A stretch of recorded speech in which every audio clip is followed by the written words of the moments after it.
Oke, halo teman-teman Lentera Sharing. Perkenalkan, nama saya Ricky Julius Christian. Oke, dan buat teman-teman yang baru kenal, salam kenal dan saya akan berikan sedikit gambaran tentang apa itu Lentera Sharing. Jadi, karena ini memang, sebelumnya kita akan kenalin dulu apa itu Lentera Pendidikan, oke? Jadi, ntar aku bagi share screen.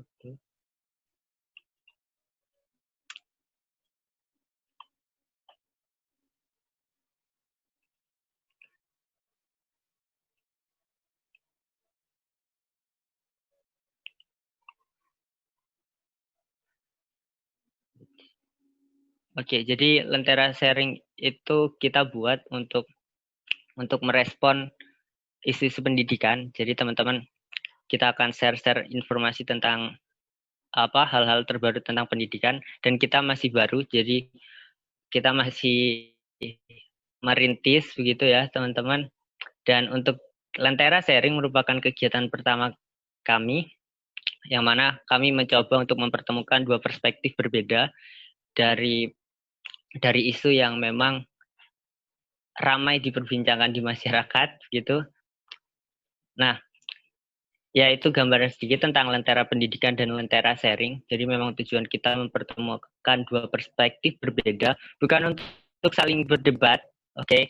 But nanti di akhir kita akan rangkum apa saja poin-poin yang sudah disampaikan oleh teman-teman semua untuk menjadi poin-poin yang bisa jadi pertimbangan untuk banyak orang, seperti itu.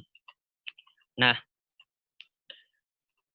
oke, dan kita akan mulai dengan topik pertama kita, yaitu Lentera Sharing, pro kontra pemberian hukuman fisik kecil kepada anak atau siswa. Nah, kita udah punya pembicara-pembicara kita. Yang pertama ada Laila Damayanti. Halo Kakak Laila, bisa hidupin mic-nya dan Halo, salam teman-teman. ke teman-teman semua. Oke. Laila Damayanti ini merupakan mahasiswa PGSD UNES. Oke. Selanjutnya kita punya Azami Intan Nugroho. Bisa salam Kak? Halo semuanya. Kedengaran kan ya? Oke, dia kenapa? Kedengaran kan suaranya? Ya, dengar. Oh ya, nanti buat teman-teman kalau nggak dengar suaraku bisa sampaikan ya. Oke, lewat chat atau ya lebih enak chat gitu ya. Kemudian kita punya Kakak Gabriela Natalia Olivia. Hai Kak. Halo. Oke. Kakak satu ini merupakan sarjana psikologi Ubaya tahun 2019, dan kita juga punya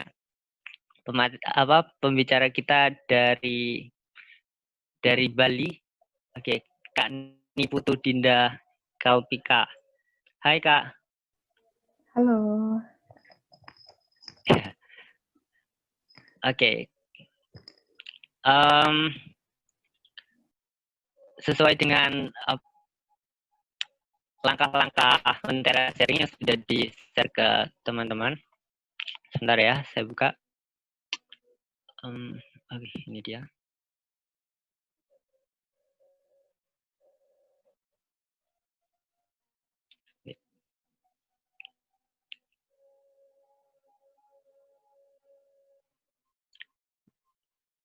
Oh ya, untuk sementara teman-teman dari Lentera Sharing akan memperkenalkan diri nanti di akhir acara, gitu, karena masih ada kegiatan.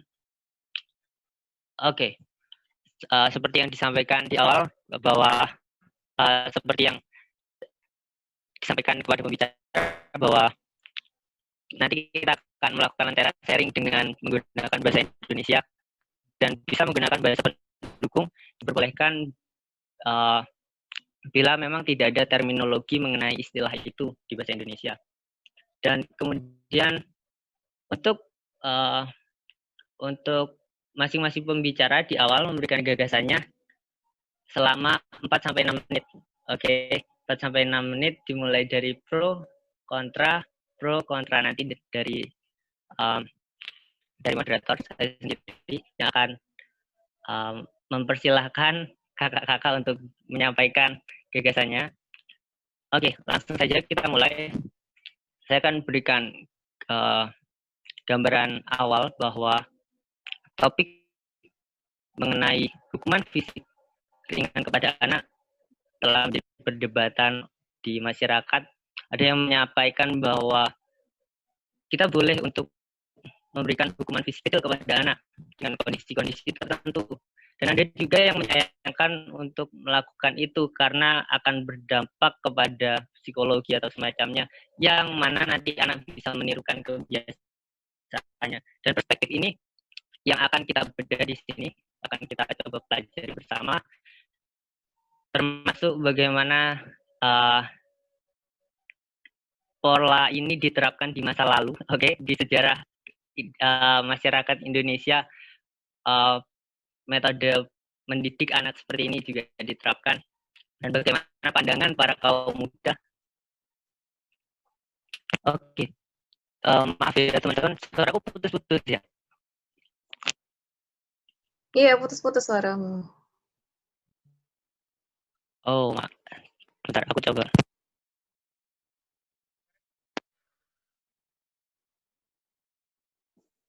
Kalau sekarang gimana?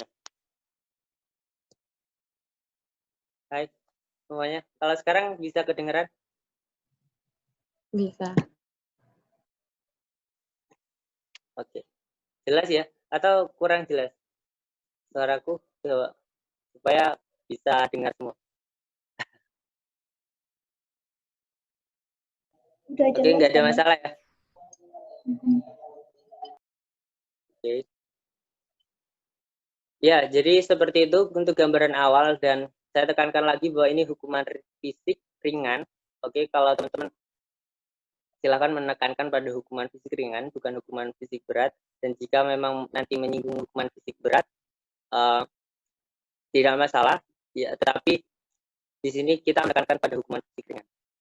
Oke, kita punya pembicara pro kita. Ada Kak Azmintan dan Kak Laila Damayanti. Oke, untuk pertama saya persilakan Azami Intan. Baik. Saya persilakan Kak Azza. Ya, baik Mas, terima kasih. Assalamualaikum warahmatullahi wabarakatuh. Selamat malam, Om Swastiastu, salam budaya, salam sejahtera bagi kita semua. Di sini saya akan memberikan penyampaian pendapat umum mengenai pro pemberian hukuman fisik kepada anak atau siswa. Nah, hukuman fisik ini secara terminologi atau asal kata itu berasal dari kata Latin, yaitu corpus atau berarti badan. Dan hukuman fisik ini atau corporal punishment ini dimaksud sebagai penggunaan kekerasan fisik dengan maksud menyebabkan anak-anak mengalami rasa sakit tapi bukan luka, demi tujuan memperbaiki atau mengontrol perilaku anak-anak. Nah, hukuman fisik ini merupakan tindakan sekunder. Jadi perlu digarisbawahi, ini merupakan tindakan sekunder yang diberlakukan dalam kondisi tertentu. Nah, umumnya memang tidak dipandang sebagai kekerasan, melainkan sebagai bagian dari sarana yang cepat dan ampuh untuk mendisiplinkan kepatuhan anak. Nah, ini saya dapat dari sebuah jurnal yang ditulis oleh Windari tentang hukuman fisik corporal punishment tahun 2015. Nah, ada bedanya antara hukuman fisik atau corporal punishment dan hukuman disiplin. Jadi, sebuah hukuman itu memiliki karakteristik, yaitu merupakan hukuman yang berupa pengenalan rasa sakit atau tidak nyaman, utamanya pada fisik seseorang. tapi tidak sampai membuat luka yang parah. Nah, tujuannya baik sarana koreksi perilaku disiplin atau pengendalian perilaku anak-anak yang sesuai dengan norma-norma yang berlaku. Nah, Dodi Marwani atau penulis salah satu buku mengatakan bahwa hukuman fisik itu beragam. Di negara maju, hukuman fisik itu berupa kerja sosial. Nah, tapi kan di sini kita membahas tentang hukuman fisik kecil seperti menjewer, mencubit, atau hukuman fisik seperti sekot jam atau yang lain sebagainya. Nah, hukuman fisik itu sendiri sebenarnya memiliki tujuan yang baik. Hukuman fisik terhadap anak atau corporal punishment itu memiliki tujuan untuk menghasilkan manusia yang patuh terhadap norma-norma masyarakat, juga untuk menunjukkan sikap keras kepala kepada anak didik, juga memastikan terjadinya proses pembelajaran yang sesuai, seperti itu. Nah, tentu kita harus mempertimbangkan karena ada bedanya penganiayaan atau child physical abuse dengan terhadap hukuman fisik atau corporal punishment, yaitu dari bobot luka, dari umur atau kondisi anak, cara mendisiplinkan atau manner of discipline, juga akibat pada emosi serta motivasi seseorang melakukan hukuman fisik tersebut, seperti itu. Nah, terakhir, hukuman itu sendiri kan memiliki teori, yaitu pembalasan, perbaikan, perlindungan, ganti kerugian, dan menakut-nakuti. Nah, hukuman fisik ini lebih kepada perbaikan.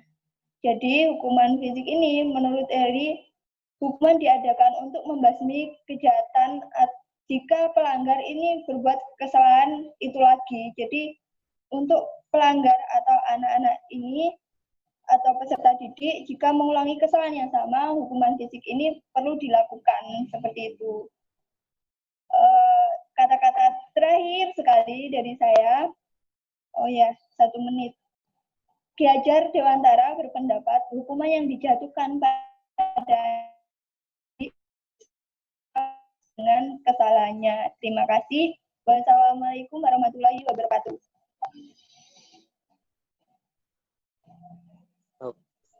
Oke, terima kasih. Pendapat yang sangat kuat dan bagus sekali dari Saudara Asami. Kemudian selanjutnya kita beralih ke pembicara kontra kita. Oke, kita punya Gabriela dan Kakak Ibu Kak Indah ya. Indah. Oke, untuk pembicara kontra pertama, saya persilakan Kak Dinda untuk menyampaikan gagasannya di sisi kontranya. Oke, dipersilakan. Oke, baik. Selamat malam semuanya. Jadi, perkenalkan nama saya Putri Dinda Kartika Putri dari Fakultas Ilmu Sosial dan Ilmu Politik Universitas Warmadewa. Saya sangat senang ya bisa berkesempatan untuk berada di sharing session pada hari ini, karena topik bahasannya sangat menarik pada kali ini, yaitu terkait dengan hukuman fisik ringan yang diberikan kepada anak-anak, seperti itu. Jadi perlu kita ketahui bahwa hukuman itu merupakan hal yang tidak menyenangkan yang ditujukan kepada anak-anak yang tentunya membuat orang tuanya marah akan tindakan atau perbuatan yang mereka lakukan, seperti itu. Jadi ada hukuman yang diberikan hukuman fisik maupun edukatif. Dan di sini tentunya hal tersebut diberikan guna untuk mendisiplinkan anak-anak mereka, mendidik anak-anak mereka. Jadi di sini kedisiplinan itu merupakan memilih dan memilah hal baik dan buruk. Seperti itu, kedisiplinan juga bisa kita bentuk secara sukarela maupun dipaksa. Dan pada hari ini, saya sebagai partisipan kontra terhadap hukuman fisik ringan yang diberikan kepada anak-anak, Karena menurut saya bahwa memberikan hukuman fisik walaupun ringan itu akan memberikan dampak psikologis yang cukup berat bagi anak-anak untuk kedepannya seperti itu. Karena tentunya kita membuat efek jera kepada anak-anak ketika ada orang tuanya saja seperti itu. Jadi ketika dia keluar rumah bisa saja mereka tidak berbuat baik seperti mereka yang berada di rumah. Karena di rumah itu mereka takut akan perlakuan orang tua yang memberikan hukuman fisik ringan seperti itu. Dan jadi di sini sebaiknya orang tua mendidik anak-anak menggunakan cara pendekatan heart to heart seperti itu. Tidak memberikan hukuman fisik ringan kepada anaknya. Kita lebih baik di talk menanyakan permasalahan apapun yang mereka lakukan seperti itu. Jadi itu yang dapat saya sampaikan pada hari ini. Terima kasih. Terima kasih Kak Dinda. Jadi menekankan pada pola komunikasi dan efek psikologis juga. Oke, selanjutnya kita akan pendapat pro dari Kak Laila Damayanti. Halo Kak Laila. Baik, silakan. Halo. Baik, perkenalkan terlebih dahulu, nama saya Laila Damayanti, saya dari Universitas Negeri Semarang, jurusan Pendidikan Guru Sekolah Dasar. Sebelumnya saya mengucapkan terima kasih kepada Lentera Pendidikan Nusantara karena sudah memberikan kesempatan kepada saya untuk saling sharing dengan teman-teman yang sepertinya sudah mega bintang ya dalam bidangnya masing-masing. Nah, di sini saya berkesempatan untuk memberikan partisipan sebagai pro dalam topik kali ini, yaitu pemberian hukuman fisik kecil kepada anak maupun siswa. Sebelumnya saya ingin sebenarnya topik kali ini memang condong arahnya ke dampak negatif atau kontra. Namun karena bagaimanapun bentuk kekerasan itu terlebih untuk anak atau siswa tetap tidak baik. Nah, kita pun tahu bahwa catatan kasus kekerasan seksual maupun fisik utamanya kepada anak sudah sangat memprihatinkan. Salah satu lingkungan di mana anak rentan menjadi korban kekerasan adalah sekolah.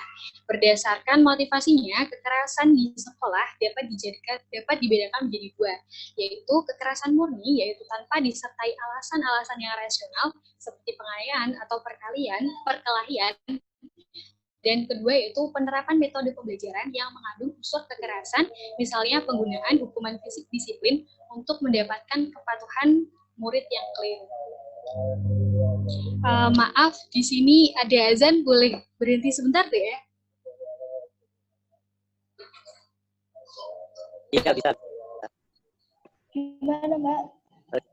Di sini ada azan, boleh berhenti sebentar kayak ya? Oh, berhenti. Ya. Atau lanjut saja? Iya, nggak apa-apa. Berhenti. Silakan sampai selesai. Gimana? Berhenti dulu, nggak apa-apa. Terima kasih. Stop.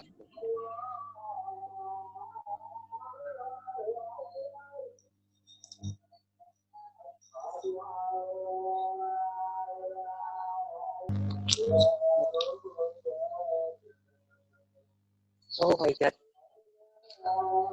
Oh, sorry, aku lupa record tadi. Oh my god. Apa? Gimana?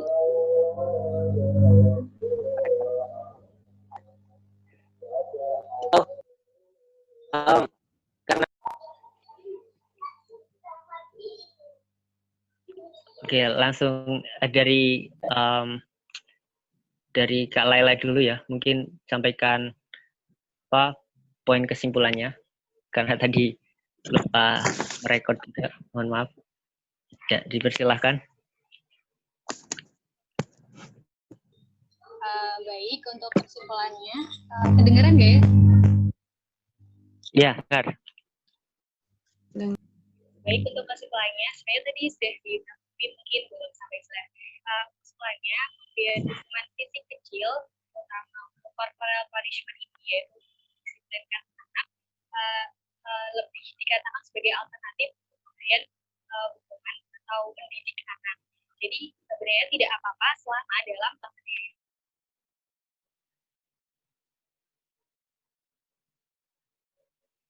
kesimpulannya dari hukuman fisik kecil atau corporal punishment ini yang paling pertama adalah mendidik atau mendisiplinkan anak. Jadi tidak sampai kepada ranah ya. Terima kasih. Oke. Terima kasih pendapatnya dari Kakak Laila. Selanjutnya kita berpindah ke Kak Gaby nih. Oke, halo Kak Gaby. Halo, selamat malam teman-teman. Ya, selamat malam. Oke, terima kasih telah memberikan saya kesempatan untuk sharing tentang pro kontra terhadap kekerasan anak, dalam hal ini fisik ringan ya. Terima kasih sebelumnya.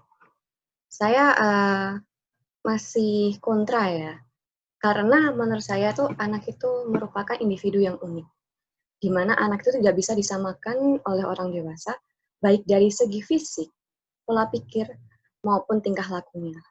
Oleh karena itu, perlakuan terhadap anak membutuhkan spesialisasi atau perlakuan khusus dan emosi yang stabil. Dalam hal ini, ketika anak mungkin melakukan suatu kesalahan, dan kesalahan itu berulang, sehingga membuat orang tua maupun tenaga pendidik ataupun guru merasa jengkel, merasa marah, itu akan mempengaruhi anak tersebut. Dimana ketika kita memberikan hukuman fisik ringan seperti misalkan mencubit, itu walaupun berdampak pada anak itu, karena tiap anak itu mempunyai sensitivitas yang berbeda-beda.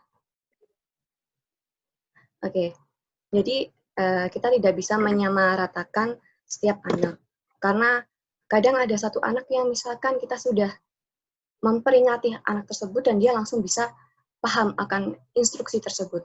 Ada juga anak yang belum paham atau apa istilahnya dalam tanda kutip itu anak itu bandel.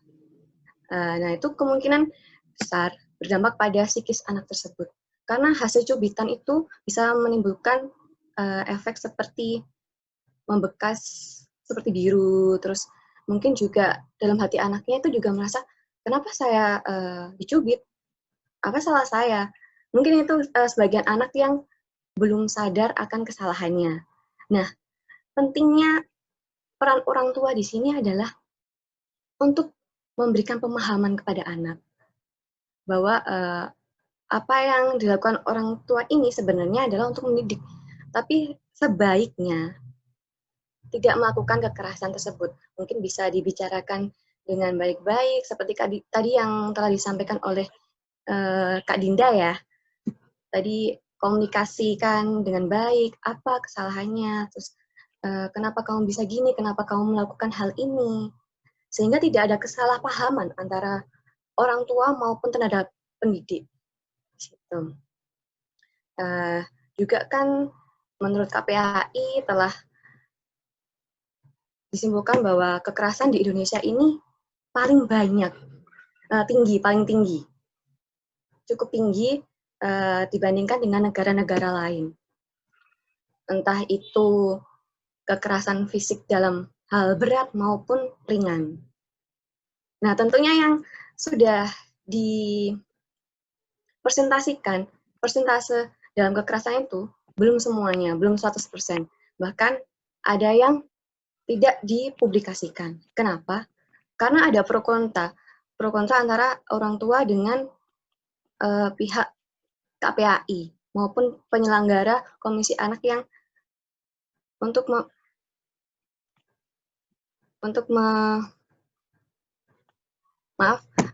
KPAI ya, terhadap KPAI. Karena gini, menurut orang tua, ketika orang tua dilaporkan, otomatis dipenjara orang tua, akan masuk sel.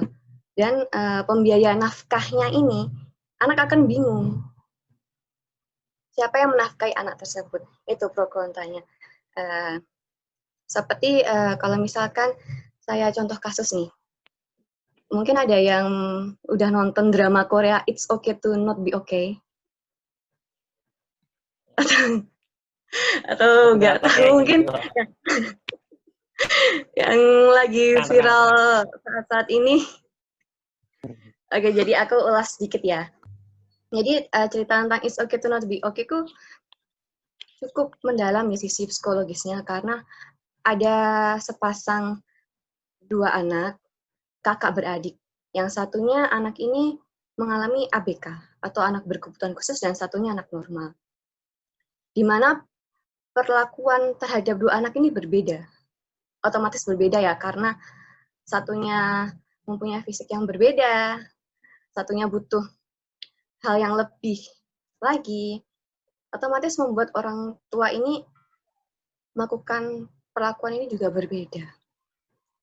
Di mana yang kakaknya ini bernama Sang Tae, nggak tahu aku gimana ngomongnya, orang bisa bahasa Korea juga itu. Dia kan sebagai anak ABK, dan ibunya itu selalu berusaha untuk melindungi si anak ini, apapun caranya. Sedangkan si Gang Tae ini adalah tokoh utamanya ya, sama satu cewek, lupa aku namanya, itu adalah anaknya normal kan, adiknya. Nah ini dipaksa untuk lebih dituntut oleh ibunya itu untuk selalu menjaga si kakak.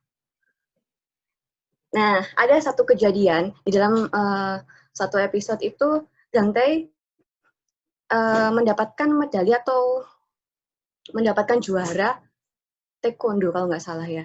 Pokoknya juara gitu. Dia sebenarnya ingin diapresiasi oleh ibunya. Namun apa yang didapatkan saat pulang ke rumah, dia dengan bangga berlari dari sekolah ke rumahnya untuk menunjukkan bahwa ibu saya ini loh menang juara. Tapi apa yang didapat, Gang Tae malah dipukul. Kenapa? Alasannya karena kakaknya ini habis dipukuli oleh teman-teman. Ibunya itu merasa Gang Tae tidak bisa melindunginya, padahal disuruh untuk melindunginya. Nah, di sini tuh Gang Tae merasa bahwa dirinya itu dilahirkan hanya dibutuhkan untuk menjaga sang kakak. Paham di sini? Ada kesalahpahaman antara ibu dan anak ini. Ada kesalahpahaman.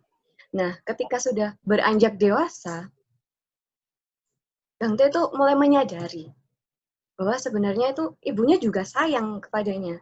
Cuma mungkin perilaku yang diberikan ibunya kepada Gang Tae itu kurang ditangkap oleh Gang Tae, karena ya masih anak kecil ya. Itu memerlukan emang perlakuan khusus, dan kita dengan komunikasi yang baik juga, karena sering sekali banyak crash di situ. Terus akhirnya dampaknya apa? Walaupun dipukulnya tidak sampai meninggalkan bekas luka, memar, dan hanya mungkin dipukul ringan doang, biasanya mohon maaf di area belakang ya, di pantat gitu ya, dipukul. Tapi dia akhirnya apa dampak untuk kedepannya? Dia menjadi diri yang penutup, kurang terbuka dengan orang lain. Dan akhirnya dia menjadi orang lain, tidak bisa menjadi dirinya sendiri. Kenapa? Karena kalau dia menjadi dirinya sendiri, dia tidak akan dianggap. Dia ingin merasa dianggap oleh orang lain dan disayang. Nah, ini kebutuhan afeksi terhadap anak itu sangat diperlukan. Jadi harus diimbangi dengan kedisiplinan, afeksi. Pola asuh yang diberikan oleh orang tua pun juga harusnya yang demokrasi, di mana ada beberapa pola asuh yang menurut Bomrin, yaitu otoriter, otoritatif atau demokrasi, permisif, indulgen atau permisif, indifferent. Nah, di mana kalau yang otoriter itu orang tua lebih menolak, tidak tanggap, tapi terus menuntut dan mengontrol anak tersebut. Jadi tidak ada rasa afeksi di sini ya. Jadi setiap apa yang dibicarakan anak, mungkin anak ingin menjelaskan sebenarnya saya melakukan hal ini karena ini, karena alasan ini. Tapi orang tua tersebut tidak menerima, karena menurut dia hanya dia yang benar, seperti itu. Kemudian kalau yang permisif indulgen adalah orang tua yang menerima dan tanggap atas apa yang dilakukan oleh anak, cerita anak misalkan. Tapi dia tidak menuntut, tidak menyalahkan misalkan. tidak memberi pengarahan. Nah, itu juga menurut saya kurang baik. Karena anak menjadi tidak mengerti apa yang dilakukan ini salah atau benar. Kemudian yang permissive indifferent, orang tua ini cenderung untuk menolak, tidak tanggap, tidak menuntut, dan kontrol. Jadi seperti dibilang bebas, mau melakukan apapun, serah kamu. Tidak melakukan kekerasan fisik juga. Jadi ya udah bebas, kamu mau ngapain aja itu urusan kamu. Tuh. Nah, ditekankan lagi. Nanti ini jadi kelas parenting ya. Tapi ini emang nyambung sih. Jadi lebih baik tuh orang tua memberikan gaya pengasuhan yang otoritatif atau demokrasi, yaitu menerima, tanggap, menuntut, dan mengontrol. Dalam hal artian, orang tua bisa saling memberikan masukan, kritik, dan saran. Jadi tidak hanya dia merasa benar ya. Sekarang kan orang tua pasti merasa dirinya paling benar. Saya yang punya pengalaman, gini, ya. Benar kan? Begitu. Nah, otomatis juga mungkin orang tua yang memberikan hukuman fisik kepada anak itu, karena pada masa kecil orang tua, dia juga diperlakukan sama oleh orang tuanya. Nah, kita harus tahu nih, kalau misalkan sudah tahu hal itu kurang baik, kita harus memutus rantai tersebut. Karena apa? Anak itu adalah emas. Anak itu penerus kita, penerus bangsa. Jadi kita harus mendidik dengan bijaksana.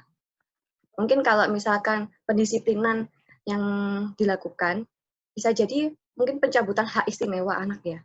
Tidak harus melakukan kekerasan fisik, walaupun ringan itu ya.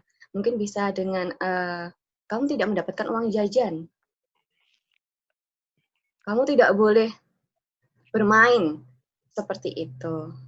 Mungkin kalau di pendidikan ya, mungkin kalau ada murid yang dalam kutip bandel, mungkin bisa diberi pelajaran dengan melakukan atau punishment dengan memberikan misalkan sesuai dengan pelajarannya. Misalkan dia tidak mengerjakan atau dia suka rame sendiri. Oke, kita kasih kamu harus mengerjakan ini atau meresum buku ini. Seperti itu. Jadi kesimpulannya menurut saya hukuman fisik maupun ringan itu sangat tidak dianjurkan. Banyak hal-hal lain yang bisa dilakukan oleh para orang tua maupun guru untuk mendidik anak. Tidak Kak, udah lebih dari 6 menit ini penyampaiannya. Oke, maaf. Oke. Jadi menarik sekali. Termasuk ini, silakan teman-teman, ini kita punya satu pertanyaan banget yang perlu jadi pertimbangan teman-teman untuk silakan menanggapi. Pertanyaannya adalah, banyak orang tua yang menerapkan metode orang tua zaman dulu nih, yang menerapkan kekerasan, dan dia bilang bahwa kita perlu untuk mengajarin anak itu menunjukkan bahwa kalau menghajar orang itu sakit, maka kita ini ada kasus nih, anak itu berantem dengan temannya, oke, dan dia orang tuanya tahu, dan dia memberikan, akhirnya dia memberikan istilahnya treatmentnya bahwa dia memarahi anak dan juga dia menghukum fisik ringan, tetapi itu untuk menunjukkan bahwa kalau kamu tahu ini sakit, dicubit orang tua, jangan keras sama orang lain. Nah, itu contoh kasus. Gimana pendapat teman-teman? Apakah sebenarnya kekerasan untuk menunjukkan rasa sakit itu perlu atau tidak? Perwakilan pro atau kontra, silakan. Langsung open mic aja.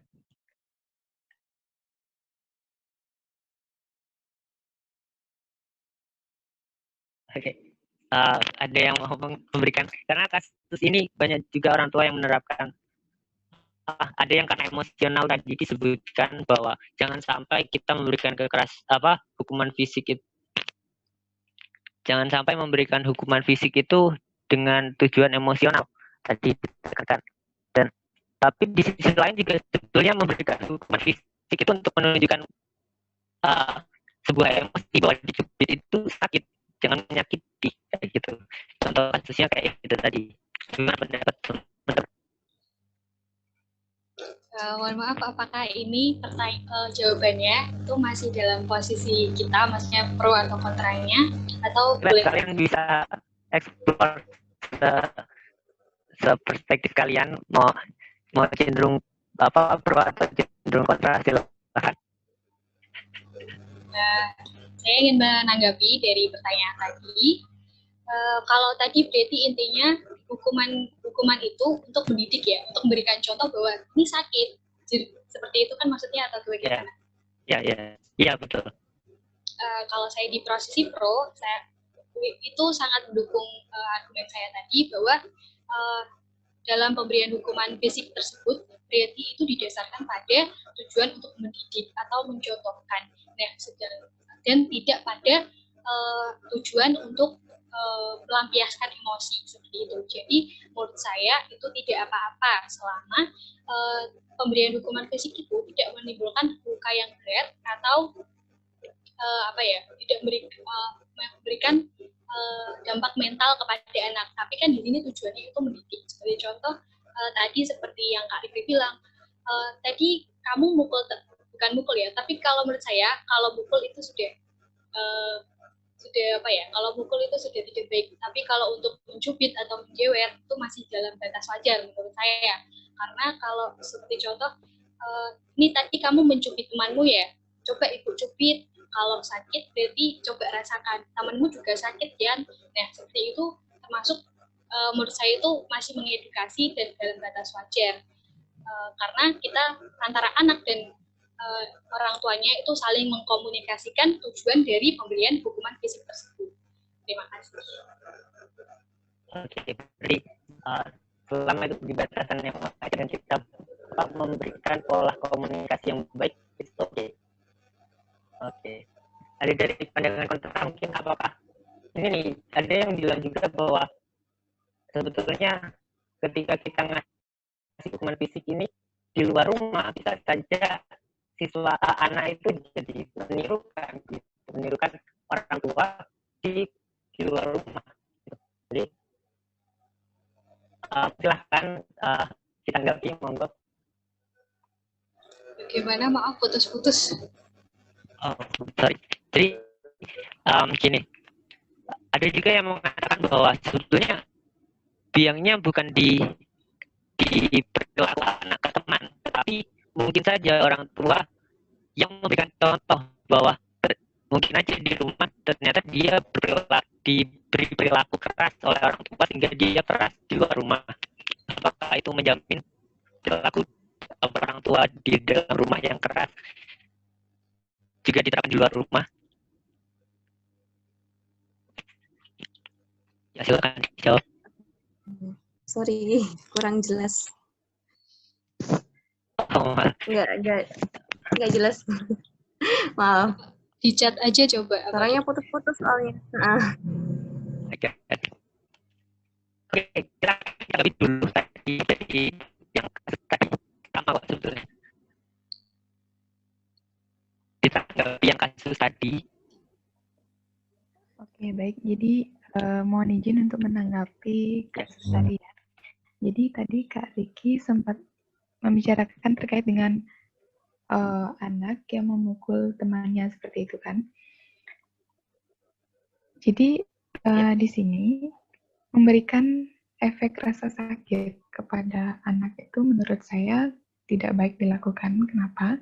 Karena kita tidak tahu alasan mengapa mereka melakukan hal tersebut, mengapa mereka melakukan pukulan gitu kepada orang lain atau kepada temannya. Jadi sebaiknya orang tua itu menanyakan alasan terlebih dahulu mengapa mereka melakukan hal tersebut. Karena kalau misalkan mereka diberikan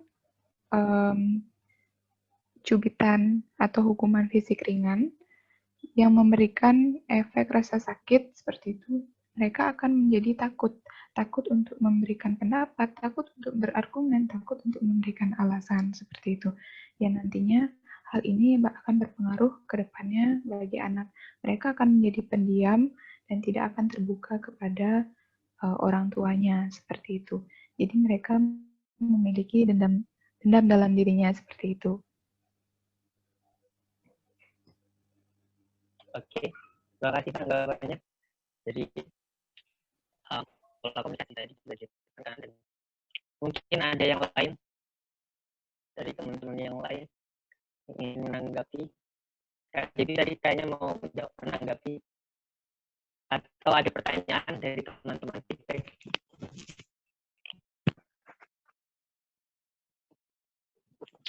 Silakan. Ada feedback dari teman-teman? Tadi sudah saya kirim contoh kasus. Saya, silakan. Sebentar. Ya, silakan siapa tadi? Iya, Assalamualaikum warahmatullahi wabarakatuh. Menguatkan dari pendapatnya Mbak Laila tadi bahwa ada bedanya antara corporal punishment dengan kekerasan fisik atau hukuman fisik dengan kekerasan fisik itu beda.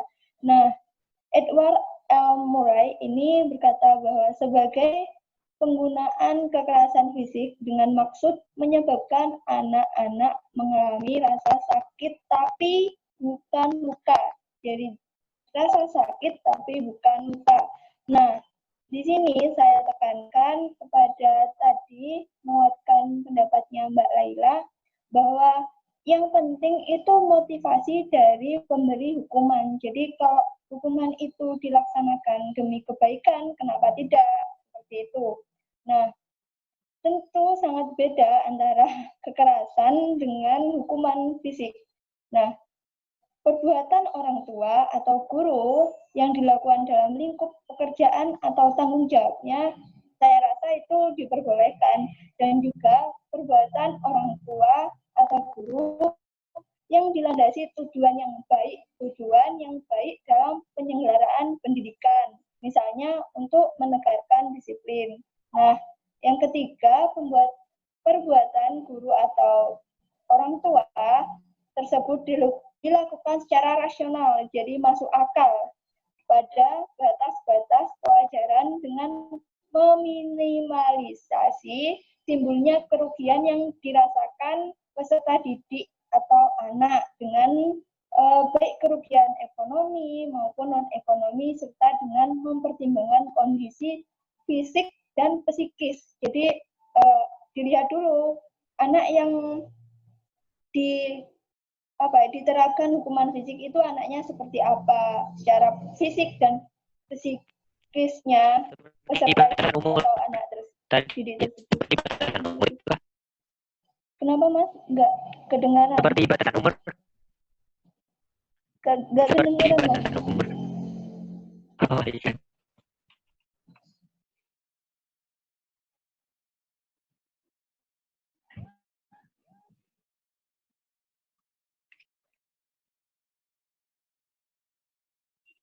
Baik, oke. Batasan umur. Ya, batasan umur itu juga ditentukan dalam hukuman fisik ini. Jadi, saya mencatat bahwa tentu beda antara orang yang umur 5 tahun dengan keterbelakangan mental diberikan hukuman fisik yang berlebihan, misalnya dikurung di kamar mandi hanya karena membuat gaduh saat makan.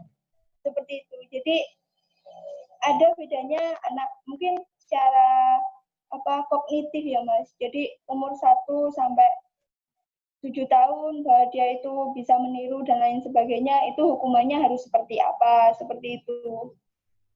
Jadi dipertimbangkan juga umurnya. Jadi orang yang memberikan hukuman fisik harus mengetahui sangat mengetahui bagaimana kondisi yang akan diberikan hukuman tersebut. Seperti itu, Mas. Oke. Mari berdiam dengan kondisi fisik ada rasional juga. Oke, ada yang lain tanggapan dari teman-teman? Ini menarik sekali. Bahwa ada yang mengatakan kontra memang. Ya, silakan.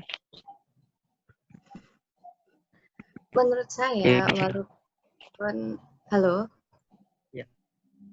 ya, menurut saya sih, yang namanya punishment di mana-mana itu dalam tanda kutip punishment itu hal yang cenderung ke arah negatif ya. Di mana-mana pemberian hukuman sekecil apapun itu adalah sesuatu hal yang semua orang tidak inginkan. Benar ya. Nah gitu. Nah, oke. Oleh karena itu, walaupun tujuannya untuk mendisiplinkan anak, ketika kita emosi karena anak tersebut melakukan kesalahan, otomatis kita tidak memikirkan hal-hal itu. Walaupun nanti tujuannya mengarah ke pendisiplinan. Seperti itu. Karena ketika kita sudah emosi, kita tidak bisa mengontrol itu. Nah, kenapa sih kok menurut saya hukuman fisik walaupun kecil itu tidak diperbolehkan? Karena itu bisa trauma dalam psikis anak itu, bisa trauma dan nanti berujung anak itu mengalami depresi yang mengakibatkan ingin bunuh diri dan kematian. Nah, kematian ini bisa berakibat pada korban maupun pelaku yang pemberian hukuman. Jadi kan ada beberapa anak nih yang walaupun sudah dijelaskan oleh kedua orang tuanya, oke, kamu mamah cubit karena kamu sudah mencubit teman kamu sampai teman kamu nangis. Gimana rasanya? Sakit kan? Seperti itu ya contohnya misalkan. Gimana sakit? Terus si anak itu, iya sakit. Oke, kalau gitu jangan mencubit lagi. Nah, ketika si orang tua itu sudah berkata demikian, anak tuh masih mencerna. Oke. Tapi kenapa saya juga harus dicubit? Nah, pasti ada rasa nggak enak ya di dalam diri anak. Walaupun itu untuk tujuannya untuk pendisiplinan. Pasti ada rasa itu. Dan orang tua juga pasti nantinya ada rasa penyesalan. Walaupun itu hanya dicubit sedikit. Karena banyak beberapa kasus itu. Kalau kasusnya, bisa dengar suaraku semua ya. Kalau kasusnya gini, murid yang kurang ajar kepada gurunya, oke, apa yang harus dilakukan dari kira-kira? Kalau ada anak nih kurang ajar sama guru atau orang tuanya malah, apa yang harus dilakukan? Kurang ajar dalam hal apa ini dulu? Soalnya kurang ajar tuh banyak hal. Oke. Misalkan. Oke, misalkan. Oke. Ya. Oke, misalkan murid rame sendiri atau misalkan ngobrol sendiri ketika si gurunya menerangkan atau memberikan penjelasan kepada para murid. Nah, biasanya kan banyak nih guru yang tiba-tiba melempar penghapus atau melempar penggaris sampai anak itu diam. Nah, sebetulnya hal itu menurut saya kurang disarankan. Karena nanti anak itu pasti mikir, oke, kalau nanti misalkan saya jadi guru dan ada murid saya yang seperti itu, pasti saya juga akan melakukan hal yang sama. Nah, role modelnya ini loh yang perlu kita lebih perbaiki seperti itu. Mungkin bisa juga kalau anak misalkan rame, rame ya, anak rame kurang ajar, cukup dibilangin, oke, kalau saya diam, mungkin coba kamu yang menerangkan, saya yang coba mendengarkan, dan saya coba rame. Nah, itu kan kita tidak perlu memerlukan hukuman fisik ya, seperti mencubit atau menjewer. Gitu kan bisa dengan komunikasi yang baik. Gitu. Oke, akhirnya sekali karena banyak konteks juga yang butuh jawaban dan bijak juga kan. Silakan dari lain lagi. Terima kasih ya untuk pendapatnya dari Mbak Kejelas ya.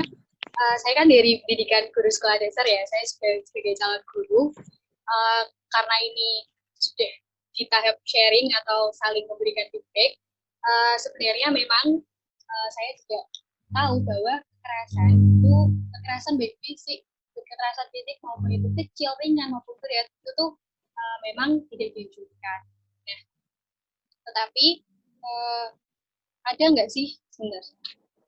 Mana ya? Kita tahu bahwa tadi mengatakan bahwa kita tahu setiap anak itu unik atau berbeda-beda. Ada yang bandel, ada yang hiperaktif. Lalu apakah ada jaminan dengan komunikasi seperti diceramai atau seperti itu anak bisa patuh? Karena kita tahu bahwa tadi tujuannya itu mendisiplinkan atau memberitahu atau memberikan informasi mengenai atau mendisiplinkan tadi atau mengedukasi. Nah, saya ingin tahu apakah itu dapat memberikan jaminan walaupun dilakukan dengan komunikasi baik. Seperti itu.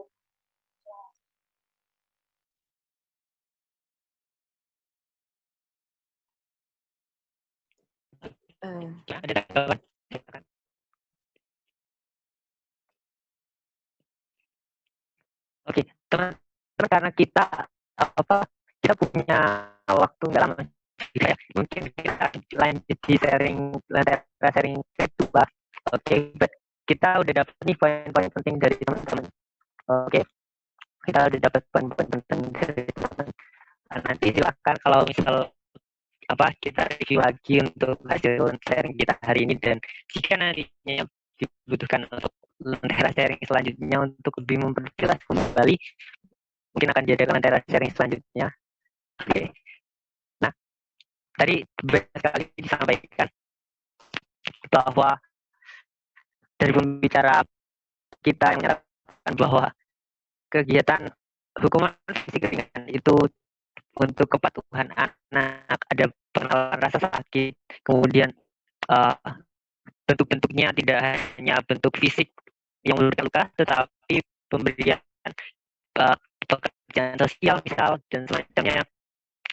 Dan yang perlu diperhatikan bahwa ketika memberikan hukuman fisik tidak sampai pada pemberian rasa sakit yang menyebabkan luka, kemudian dengan diimbangnya alasan yang rasional, begitu. Itu dari pandangan pembicara pro kita bahwa ya, pemberian ini diperlukan, tetapi perlu memperhatikan kondisi emosional dan semacamnya, dan termasuk kondisi psikis, termasuk usia tadi, bahwa kondisi anak macam-macam, bahwa ada yang memang dia dapat mampu memahami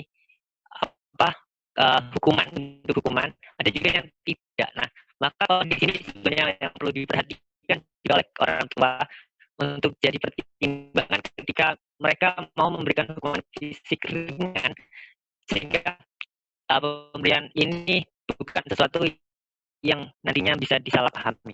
Oke, kemudian dari pihak pembicara yang tidak sepakat dari tim kontra menekankan bahwa proses pemberian hukuman itu bukanlah sesuatu yang yang baik sebelumnya, karena ini mempengaruhi emosional, dan banyak anak pasti tidak suka dengan hukuman.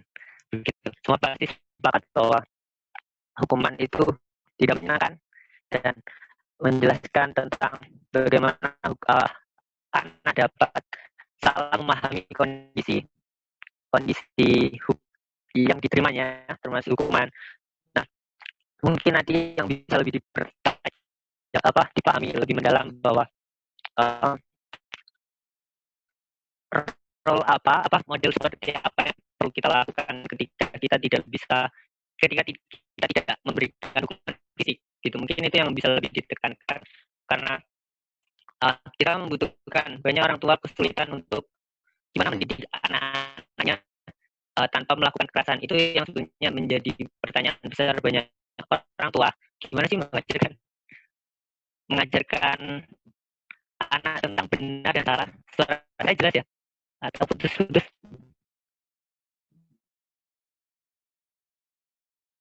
Oke, jadi tentang mengajarkan benar dan salah dan semacamnya, itu kita butuh metode dan cara yang tepat Itu yang masih menjadi pertanyaan, dan meski banyak orang menekankan pada meski banyak orang tua menekankan banyak orang menekankan bahwa hukuman fisik itu tidak baik, tetapi banyak juga yang meragukan bahwa metode komunikasi ini yang masih banyak orang perlu belajar juga. Mungkin bisa itu lebih dipertajam nanti. Mungkin kita akan ada sharing kedua. Mungkin itu yang jadi lebih kita kembangkan ke depan, bahwa apa sebetulnya diperlukan orang tua supaya tidak perlu nih hukuman fisik ringan untuk memperkenalkan benar dan salah. Begitu. Ya, sekian dari saya. Kita masih punya sesi